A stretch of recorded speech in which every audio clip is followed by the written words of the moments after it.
Today's focus is really grounded in three things. So, number one being the science and the data that's really helping us to drive decisions um, for where we need to invest in watershed protection. Number two, partnerships, including our federal, state, and local partners, and how we work to align with landowner needs. And three, the co-benefits of these landscape scale initiatives and how this work helps not only the producer, but also water quality, wildlife, and our drinking water supply.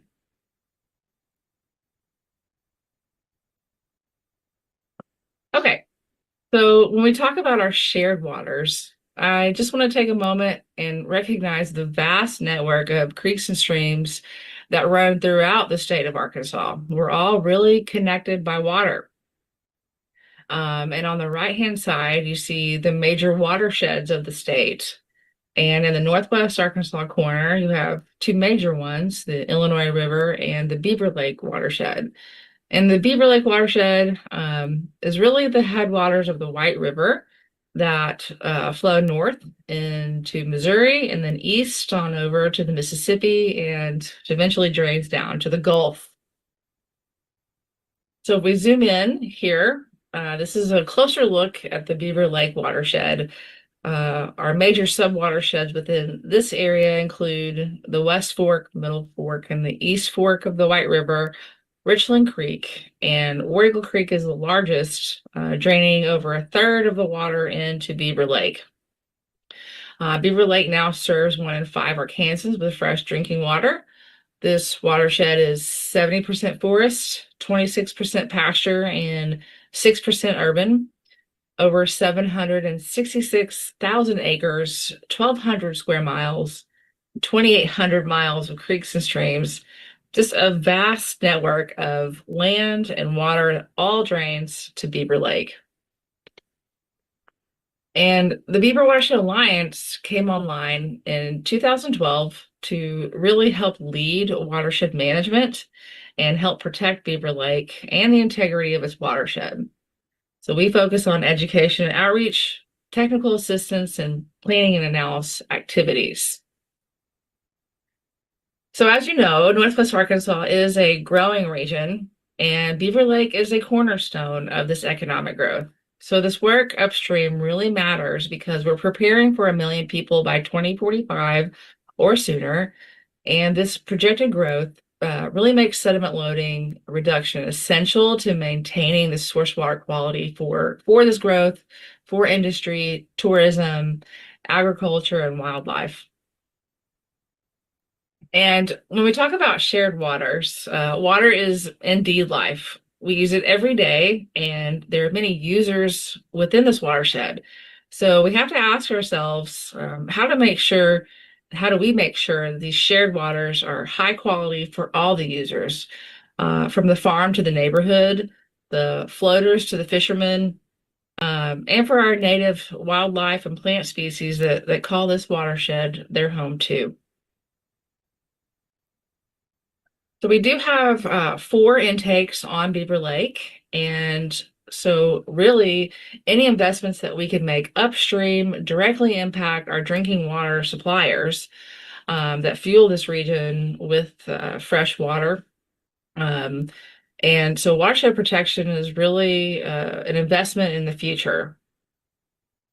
So anything that we can do to reduce sediment and nutrients going into the lake will help keep that water quality of high quality, but also keep it affordable.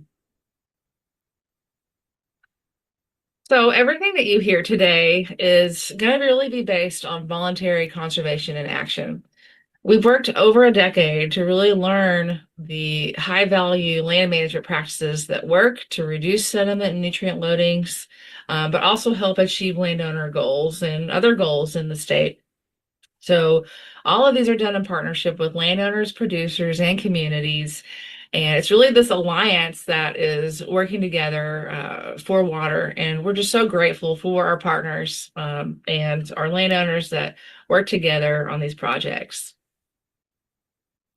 Now we're gonna start diving into the War Eagle Creek Regional Conservation Partnership Program. We are in year 4 of this program. Over $5 million has been invested in the War Eagle Creek watershed. And we want to thank the USDA and RCS, Beaver Water District, Watershed Conservation Resource Center, the Land Trust, and all of these partners that you see here. And they're working together to really make this project a success. So again, I want to introduce our guest speakers, Sandi Formica, Director for Watershed Conservation Resource Center, and her colleague, Jordan Holt, Water Engineer, as well as Larry Berry, Program Director for the Alliance. So thank you all so much for attending today's webinar, and I hope you enjoy the presentation. Slide.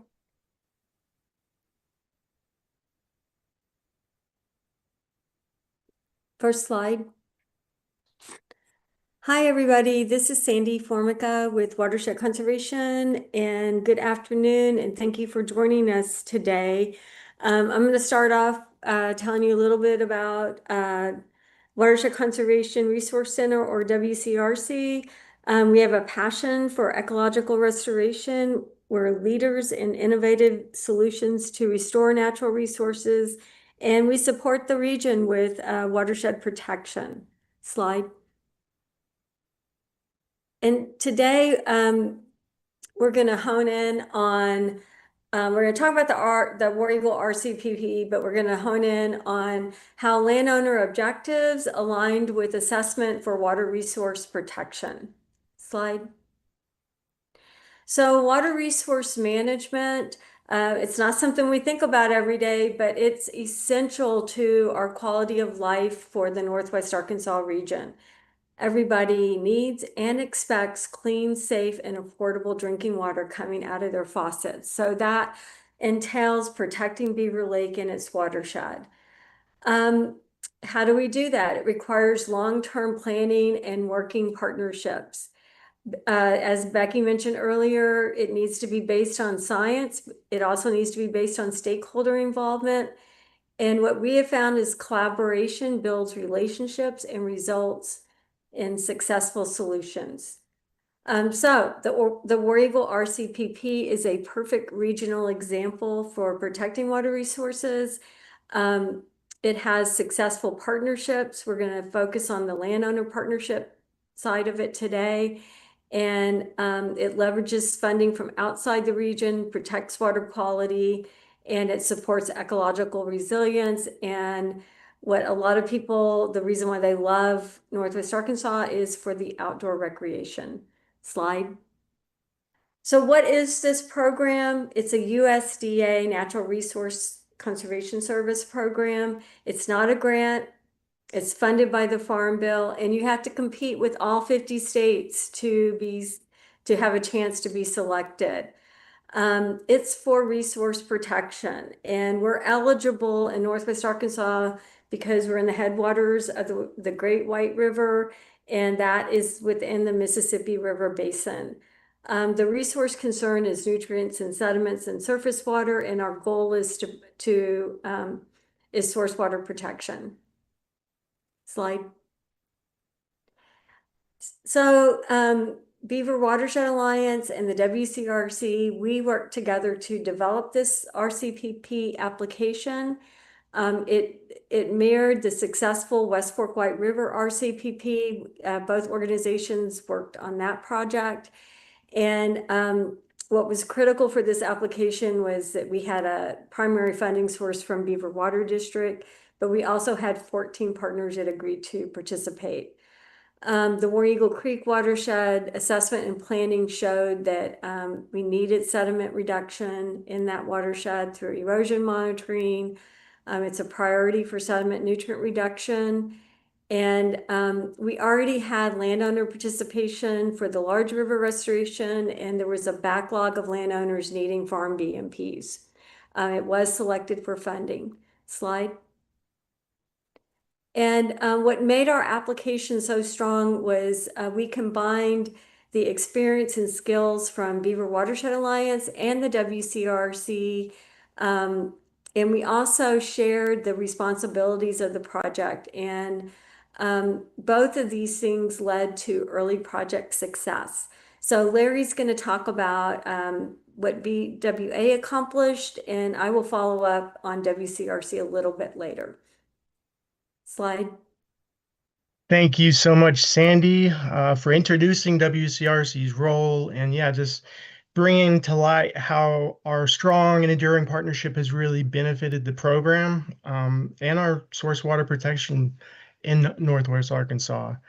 Again, I'm Larry Berry, Program Director for the Alliance. And I also want to echo the theme established by both Becky and Sandy that it really was a whole lot of planning, years of assessment, and relationship building on the front end that made this project such a success.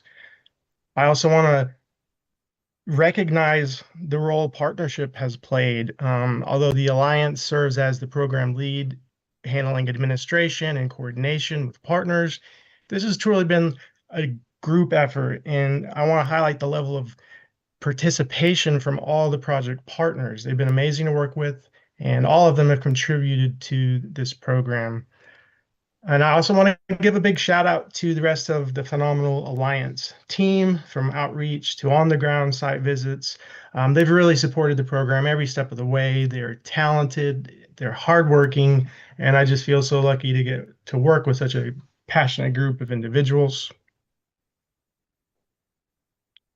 So as we kind of walk through this process, I put this graphic up just to kind of show from a landowner's perspective, what it's like to go from learning about this program to actually signing up.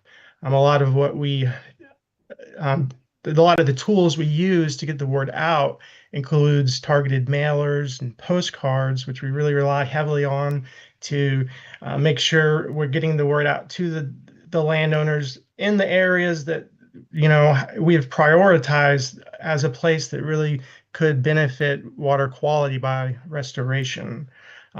We also do a lot of newsletters and monthly e-news, and in the articles and content that we put on those in our social media, we really try to lead the conversation with landowners, and that's a great way to kind of direct them to us. So we get a lot of phone calls or emails asking follow-ups from that content that we put out there. Kind of our ultimate goal is to go out and do a site visit.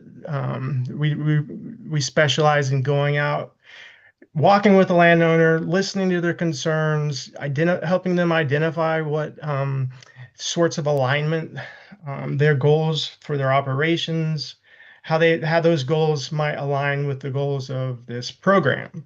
So our staff and our partners, they're all technical support providers that really are connecting landowners to solutions. Site assessment planning is this cornerstone. It's really generating a document that we can really put down on paper the interests and needs and help determine how the program fits well.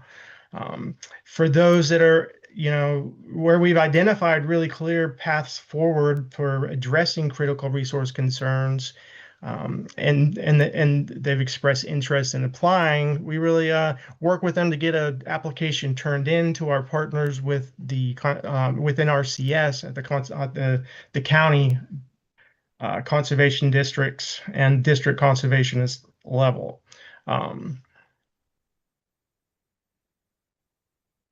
So we typically also do a lot of workshops and demonstrations, site visits. In fact, we've had about 35 of these events during this program so far, engaging with a little over 1,100 participants. And then through those targeted mailers, we use our landowner database. So again, to really garner interest of conservation in those priority areas for those priority practices that this program has brought to the table. Our workshops are really tailored to match, where the landowner's at. We try to reach them, give them a lot of education, and whenever possible, we really try to get landowners from other projects, that we've previously worked with, putting in conservation practice on the ground to these events, and so that they can kind of speak and share their stories, how conservation has worked for them. We really feel that peer-to-peer learning is a powerful motivator, and it's just a great way for these conservation practices to get in the ground by seeing what's been done by your neighbor. After each workshop, we do offer a survey. This is one of the areas that we kind of quiz people on. And that's, if they identify with historically underserved communities or whether they've worked within RCS or not. And this is one of our program's goals in the very beginning, was reaching these populations. Where oftentimes the conservation need is often greatest.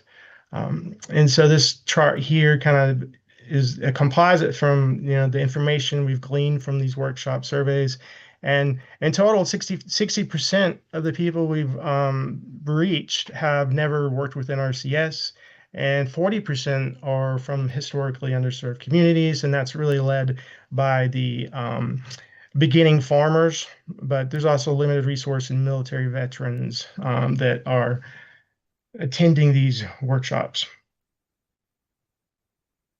So now I'm going to talk a little bit about these conservation plans.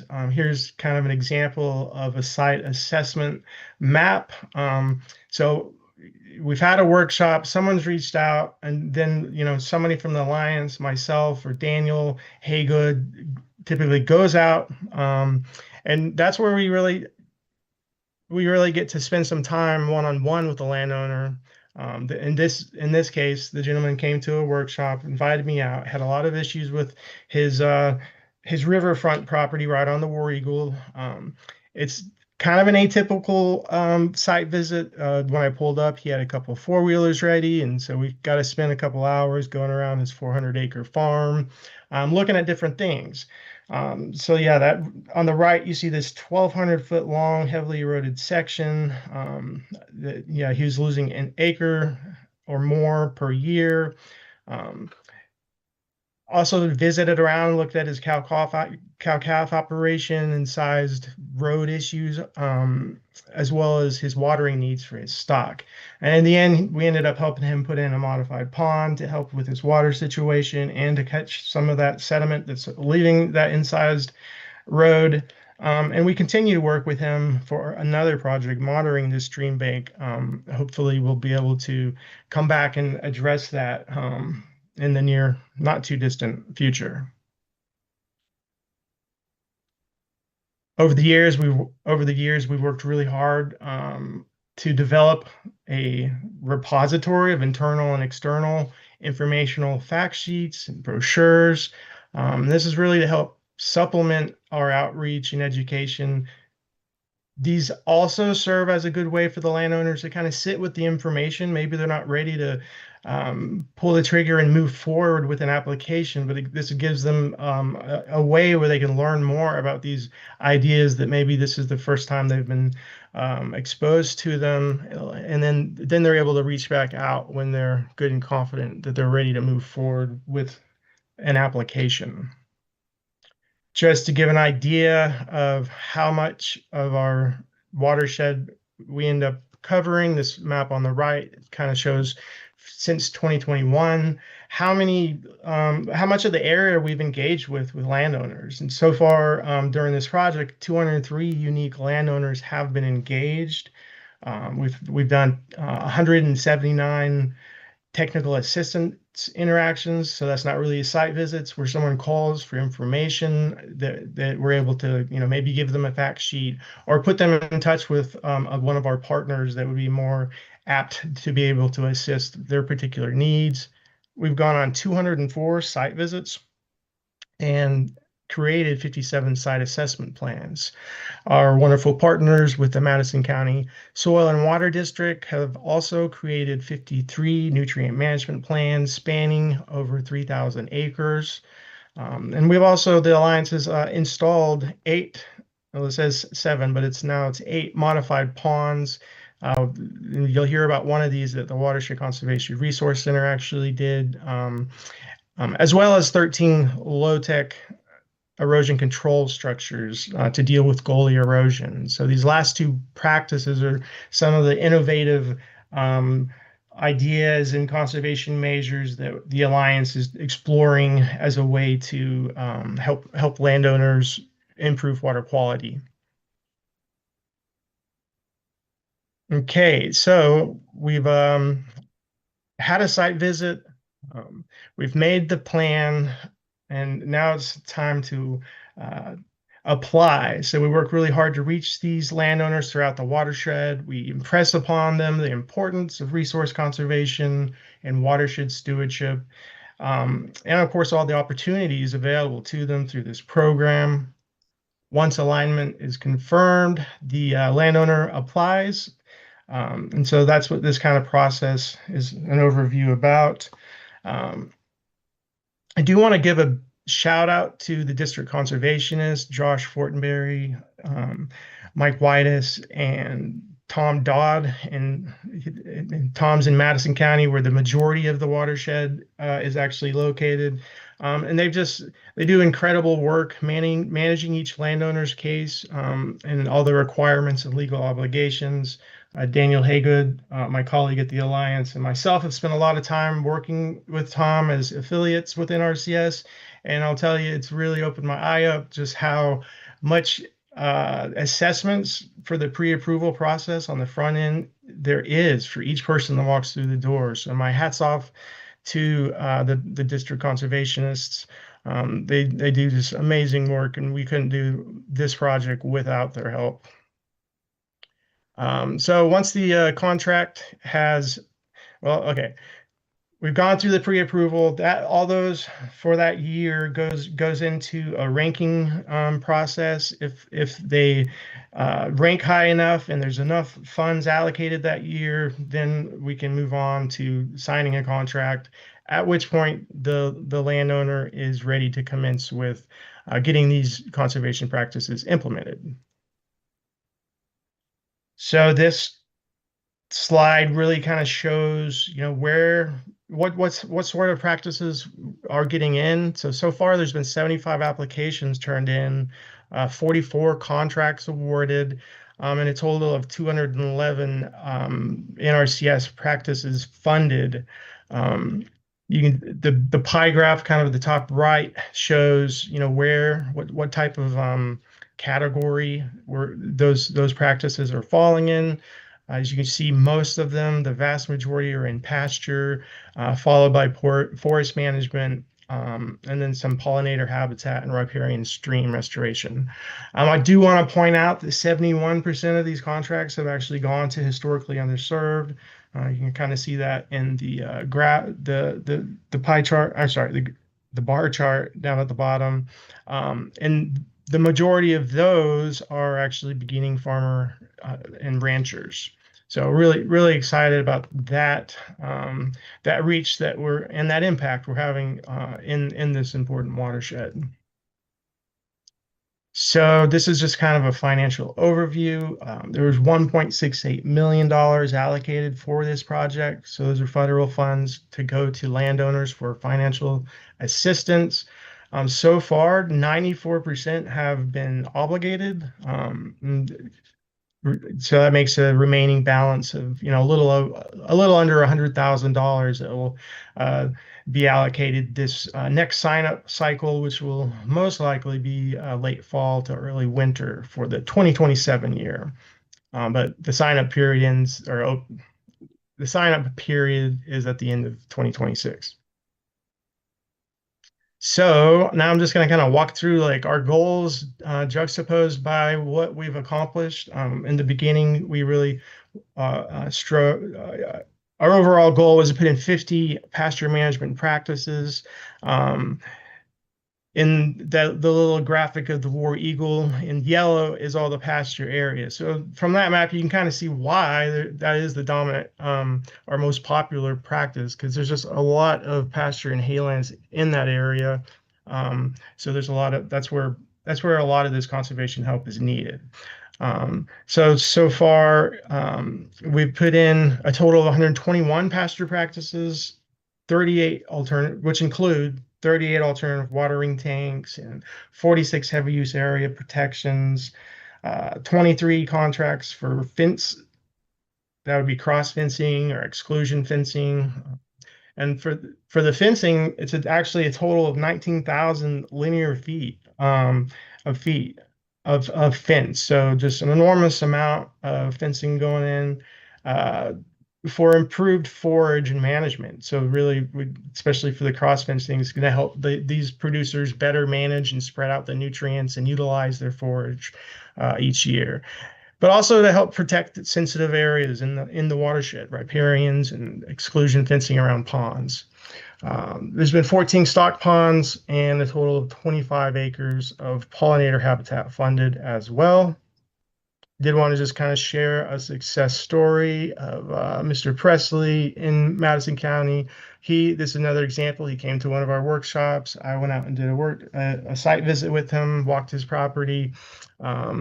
His issue was he was having he has several ponds, and the cattle had unfettered access to them, so they were really causing a lot of erosion and causing his berms to be at risk of failing. So the dam part of these earthen ponds. So in his award, there was about 4,000 linear feet for cross fencing and exclusion fencing, as well as an alternative water and heavy use area protection.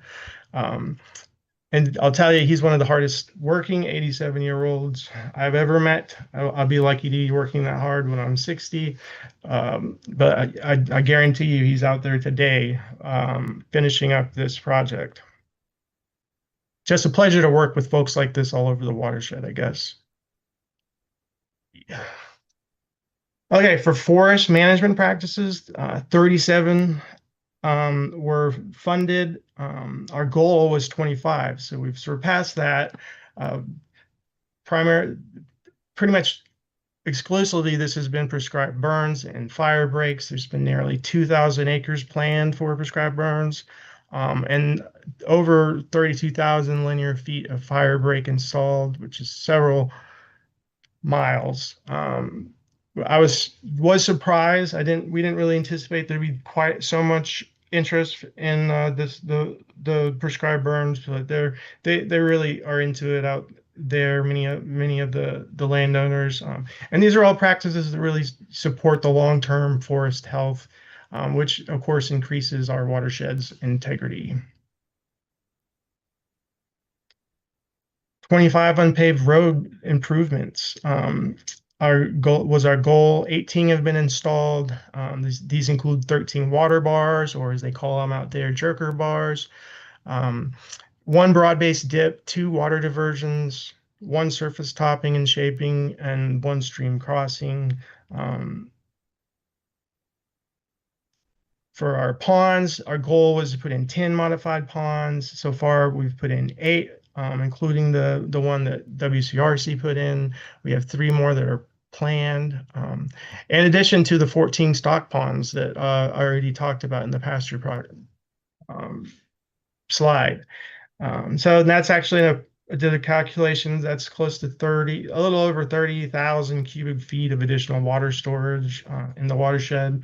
So helping out water quality while also helping out these producers with their water storage needs for their livestock. So really, really happy about all that. Here is a success story, the Tuberville family. They've been actually long-term partners with the Alliance. We put in rain gardens and with Josh, and helped from 2016 to 2018, put in a lot of riparian tree plantings. Anyways, he called about a site visit after reading about the program in one of the newsletters. So I went out there, and since then he was he's put in a modified pond and has a current contract out for uh, several thousand feet of cross fencing and permanent and also exclusion fencing for these ponds, as well as permanent protection for his riparian buffer, as well as three watering tanks, exclusion fencing, and heavy use area protections. This is the type of landowner that we really enjoy to work with. I feel so honored to work with someone like Josh. Um, we had a workshop earlier this year. He came and actually gave a presentation about his pond and his whole interaction with the program and alliance over the year. And again, this is just such I guess a privilege, and I feel humbled really for him to come out and talk to other landowners about his experience. And we had so many site visits after that, which I do attribute for to Josh for coming and helping us get the message out. I do want to acknowledge our other partners. There's many people working together besides just the Alliance and Watershed Conservation Resource Center. So these are some highlights of some accomplishments. Northwest Arkansas Land Trust has they've secured and signed two conservation easements covering a total of 96 acres, and they have many more potential ones queued up. I think they've done over right around 10 site visits in the watershed, helped out with many of the workshops. H2 Ozarks, they've supported through their Stream Smart sampling program in the project area. That's something our team at the Alliance really enjoys participating in, just citizen science.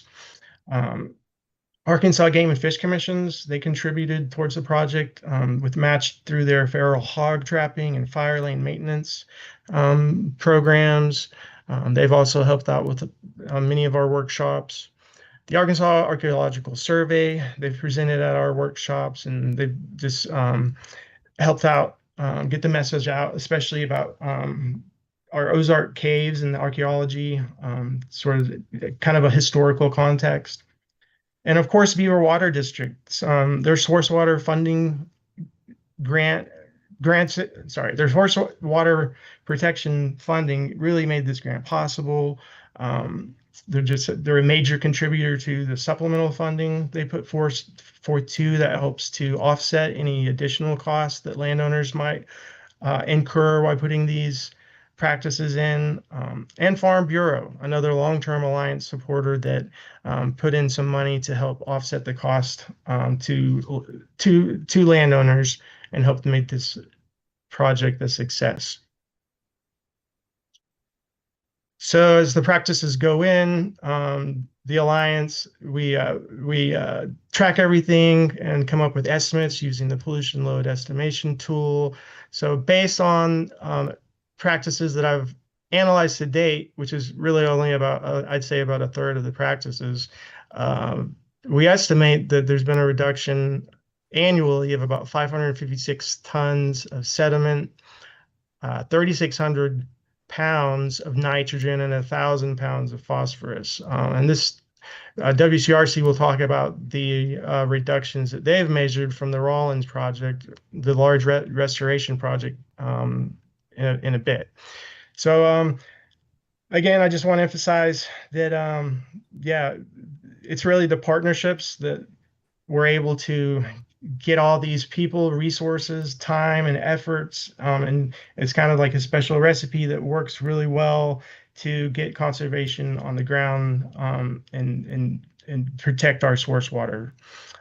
So now I'm going to hand this back over to Sandi so she can give us a little more of the origin story about the process that went into selecting for the stream banks, and really get back to some of the science and the data that go into how and where these decisions get made. Thank you, Larry. So I'm just going to touch upon the river restoration projects and how we engaged with those landowners. We did quite a bit of other activities on this project, but we won't quite be able to cover all of them. Slide. And so there's two examples to date. We've got a large river restoration site on War Eagle that's completed. That actually, the design was developed under a previous NRCS grant. And then the landowner volunteered to participate in the RCPP. The second site near Clifty came through an NRCS contract. Slide. And so the first example has a story to it, which began around 2016 with BWA and WCRC working together on watershed assessment activities that included GIS analysis of erodibility in unpaved roads. We also conducted stream bank erosion monitoring, and many landowners throughout Beaver Lake Watershed volunteered to participate in that monitoring, including the one at the large river restoration site. He, at that time, had lost 3.1 acres from 2004 to 2016. As you can see in the air photo, it was mostly mature trees. Slide. And so following the results of the erosion monitoring, which showed that he was losing about 200 feet in 9 years, the landowner was persistent in contacting Becky, and Becky was persistent in contacting me, and we would go out there and visit with him. And basically, you know, he was really desperate for a solution and was considering armoring the bank. And so at some point, we had the West Fork White River RCPP under our belt, and we knew that through an RCPP project, we could fund a large river restoration like this, which the river's at 278 square miles. That's huge. And we knew that the RCPP could cover land management practices too. Slide. So when we evaluated the site for stream bank restoration, we also looked at other opportunities since land management practices would be covered as well. And we could see that there was going to be 3.5 acres of riparian and wetland restoration. We could retrofit an old pond into a sediment basin, and that we could reconnect a tributary that had been blown out and reinforce the culvert outlet and restore 300 feet. So that was the first example. And of course, that landowner was already on the project. The second example is the process that Larry described, and that's what's really great about an RCPP. You can expedite. So the first landowner, it took like 10 years before we've constructed a project. And through the RCPP, the landowner is coming to us through a workshop, and then they applied for land management funding, and it went through, well, Larry and I went and visited the site, but the NRCS selected the funding through the ranking process, and the landowner signed a contract. So we'll be implementing and designing and implementing this project over the next couple of years. And this is a perfect example of the benefits and the results of the great outreach work that BWA did on this project. Slide. And so what's really great is to observe that both of these sites, so they're in the star, we're located in an area that's highly susceptible to erosion. Slide. And that there's numerous steep unpaved roads. Some of those will get treated through this project. And then the third thing is that arm of War Eagle Creek, that the arm of Beaver Lake that makes War Eagle Creek is impaired based on the 2022 list for turbidity. So both of those sites are perfect for trying to address that impairment. Slide. So I'm going to turn it back. I'm going to turn this over now to Jordan Holt. But I want to give a call out to the WCRC team. Initially, Matt Van Epps worked on the design for this project.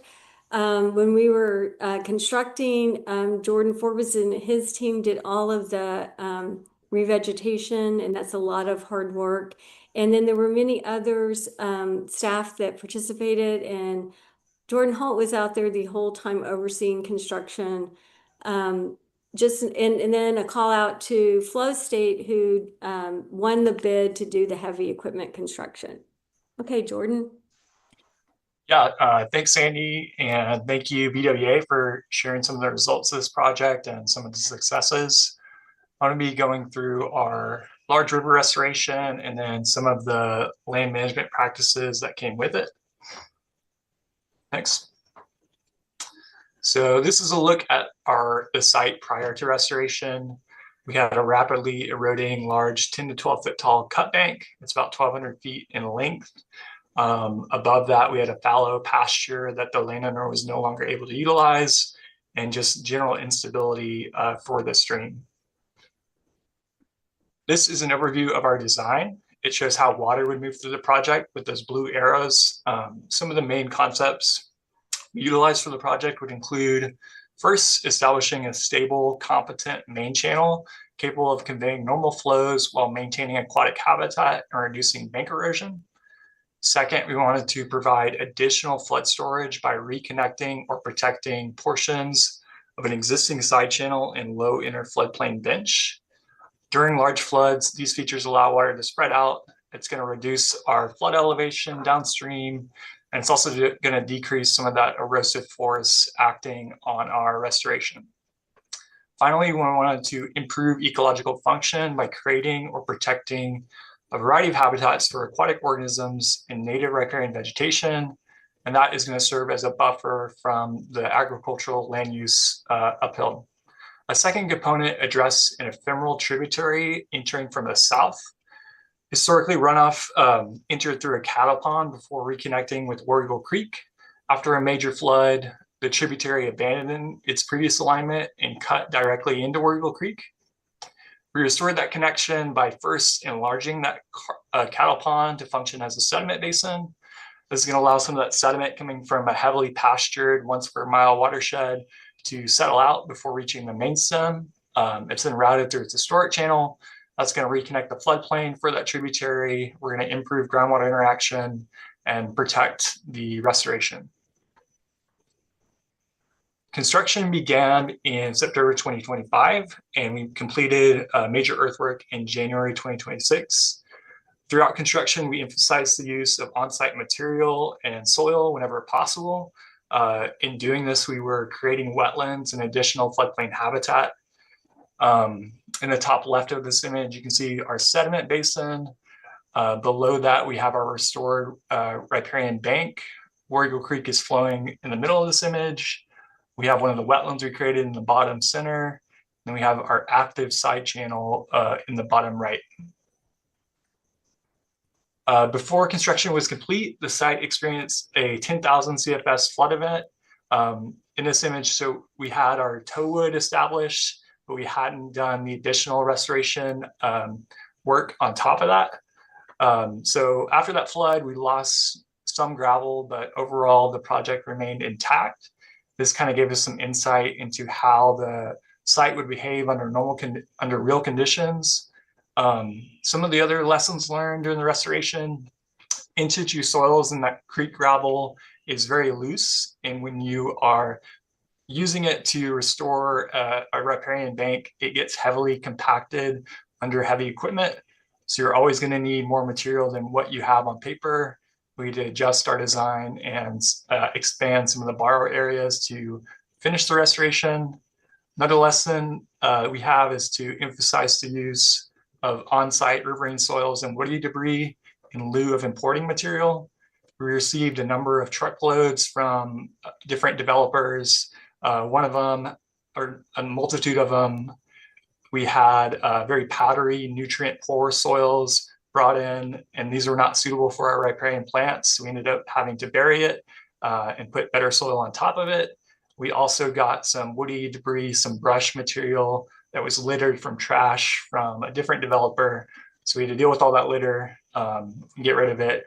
And so just always utilize the natural materials we have on site. This photograph shows the restored channel today. Various aspects of the channel restoration are supporting vigorous native vegetation establishment. So we're transitioning from our heavy-duty construction to a self-sustaining riparian corridor. This is a look at the toewood and riparian bench up close. So we have our native vegetation establishing here. WCRC is going to maintain that vegetation until maturity.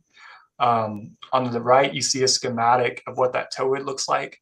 The toewood is deeply footed to bedrock, or like the conditions were on site where we have very deep bedrock. It is put to a depth below anticipated scour depths, so that feature can be durable, creating a solid foundation for our riparian bank. This and other large log structures originated from trees transported during a flood event, and they were intentionally incorporated into the restoration. Large wood plays an important ecological role, creating habitat complexity, oxygenation, refuge for aquatic organisms, and is also supporting macroinvertebrate communities that form the base of the aquatic food web. We worked with the landowner to incorporate access steps down to War Eagle Creek. This is going to help foster an appreciation and ownership of the restoration. And it's also going to help reinforce the long-term protection by the landowner of this work. We also worked with the landowner to facilitate co-benefits and land management practices to further improve the outcomes of the restoration for us and for the landowner. One thing we did is we expanded a cattle pond to function as a sediment basin. That's going to reduce some of our material import costs, and it's also going to help reduce any flood damage to the landowner's farm infrastructure into the restoration. That sediment basin leads to these culverts in this image. So before we got out there, there were 2 damaged culverts that were completely blocked from flood debris. So we had to they were blocked with flood debris, and the tributary had cut around that and had scoured and eroded out his farm road. So we repaired those culverts, cut off that damaged section, and placed these flared in sections. These are just a reinforced outlet for that sediment basin. So they're going to help reduce some of that erosion, and some of that helped protect those culverts so they're functional. Thanks. The tributary was restored by redirecting water from those culverts to its historic alignment. Prior to this, it had scoured directly down to War Eagle Creek, as you can see in that top left image. So it had lost connection to its floodplain, and we had a lower groundwater table. Thanks. After heavy-duty construction, WCRC and BWA hosted a volunteer planting day. Over 50 volunteers were in attendance for the day, and we put over 800 native riparian species in the ground. So this project has a multitude of benefits to War Eagle Creek. It's going to reduce sediment and nutrient loading that eventually flows to Beaver Lake. We're going to be treating stormwater that flows from agricultural land use by flowing through the restored riparian buffer. We're going to promote settling of solids through the sediment basin in our created wetlands. And we're going to be enhancing the stream bed features for the aquatic environment. Sandi is going to go through some of the overall benefits of WCRC's work on for Beaver Lake. Yes, so this slide just shows 20 projects that we've designed and implemented in Beaver Lake Watershed, but call out to 20 partners. We have 20 distinct partners that have participated in either one or more of these projects. We can't do them without our partners. And they have enduring benefits to our drinking water source by preventing 65,000 tons of sediment from entering the watershed per year. And I think it's really good to note that this type of ecological restoration provides needed green infrastructure that treats stormwater in both urban and rural landscapes. Slide. Going back to Larry. Okay. Thank you, Sandi and Jordan, for finish. I'm going to try to finish this out here, leave a little bit of time for questions. Here are the project estimated reductions that we've calculated so far, including WCRCs from the large stream bank. So this is for the War Eagle Creek RCPP. So including both land management practices and the large stream bank. We estimate implementation implementation of these practices achieves somewhere around 5,600 tons of sediment reductions, a little over 3,900 pounds of phosphorus, and a little bit over 9,800 pounds of nitrogen annually from entering into the War Eagle Creek watershed, or actually into War Eagle Creek. As more of the funded practices get implemented, and as we do more of the analysis on these reductions, we expect these numbers to keep on going up. So in closing, I just really want to give a shout out, or a thank you really, to Sandi and Jordan and to everybody who joined us today for today's Arkansas Water webinar. We really hope that the information that we shared helps you see the multiple upstream and downstream benefits, and really appreciate the importance of the science and the assessments, as well as the partnerships. All of these forces coming together, leading to our collective goal of cleaner downstream water. I also want to invite you all to attend the 17th annual fundraiser on September 17th. Sorry, it's the 15th annual, my bad. There's a barcode I put up here.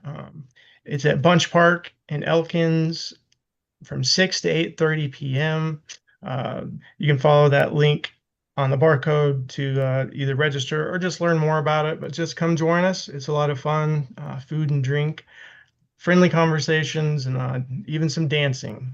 I think there might be some square dancing this year, but it's a real blast.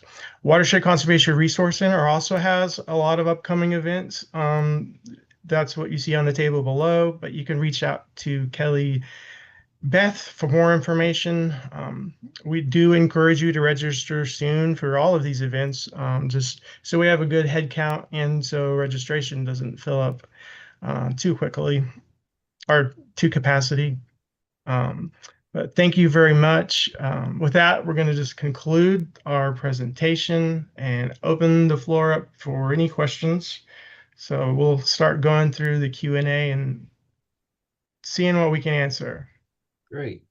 Thank you, Sandi, Jordan, and Larry. It looks like Becky's logged in as well. So if any of these questions stand out for you to answer, go ahead and turn on your mic. The first, well, Dirk had a question. It looks like he saw the answer, so we're going to skip past his question. Elise Hellier asks, are small properties around 10-ish acres considered for this program? Or what's the smallest watershed or property area would you all consider for work? Well, really, the cutoff, I'll take this question. There isn't really a property that's too small, but there, because we can always go out and give advice and whatnot. There is some distinctions for whether or not, this financial assistance is for producers and forested landowners. So, a landowner, the first step to actually being eligible is they have to go to the Farm Service Agency and get a tract number, and have some sort of, tie to agricultural production or forestry production. But again, the Alliance comes out and we can do some work and offer some suggestions and even do some implementation outside of that arrangement. So I would say there's not really a cutoff. In general, we're probably working with at least 2.5 acre to larger acreage landowners. Great, thank you. After the War Eagle Creek Restoration Project was completed, or the work that's been completed, it was finished, have you observed any flooding? If so, did the restoration remain intact, or was any construction maintenance required afterwards? Yeah, I guess I can answer that. The site really hasn't had a major flood event. There was something like a 5,000 CFS event in March 2026. When you first build these projects, they're particularly vulnerable till you get all that riparian bank, all those native species established till they get their deep roots in the ground. So you're always kind of crossing your fingers right at the beginning, but Luckily, there hasn't been any major flood events, but Warrigal Creek has experienced 40,000 CFS flood events in the past. And so it gets major floods, but hasn't occurred quite yet. So I Courtney? would like to chime in on that too as well. So it's a great question. 5,000, nothing, we didn't have to do any construction maintenance, which was great. But these types of projects, this kind of problem didn't happen overnight. It's from decades and decades of watershed changes and the stream trying to adjust to them. So we tell everybody you should expect maintenance and long-term, you should inspect and maintain over time. And we try to work with our partners for 5 to 10 years of maintaining sites. And what that means is you can't just put plants in the ground and expect them to make it. You got to irrigate them. You've got to fertilize them to get that plant growth established. That's your long-term ticket to a project that's not going to need work in the future. But you need to do that at the beginning. There could be some structural damage if a big flood comes through, especially right after you build it. So you need to be ready to address it. But in general, the projects are going to do fine. If you address small problems after they happen, generally that's going to take care of it. If you let a small problem turn into a bigger problem, then you're going to have more expense in taking care of it. Great. Thank you, Sandi. I'm going to try to squeeze one last question in, is for Sandi and Jordan. What's one lesson learned from the War Eagle Creek Restoration Project that you would apply to future restoration projects? Well, we just built it. So, but Jordan captured that in his presentation. As much as possible, you want to get materials on site. You can't always, but as much as possible, you want to do that. Or you can end up with some really bad soil. Jordan, can you think of something else that we learned on this project? Yeah, one thing I would say is like we did a lot of transplanting of Carolina willow just to kind of move things from like where we were going to do our digging to our restored bank. And the time of year kind of matters. So we did some transplants during the very hot part of the year, and it's just taken a long time for those willows to bounce back. I think they are going to still come back, but if you're doing transplants, just kind of plan ahead for when you're going to dig them out of the ground and put them in the ground, because that can matter for their them getting established.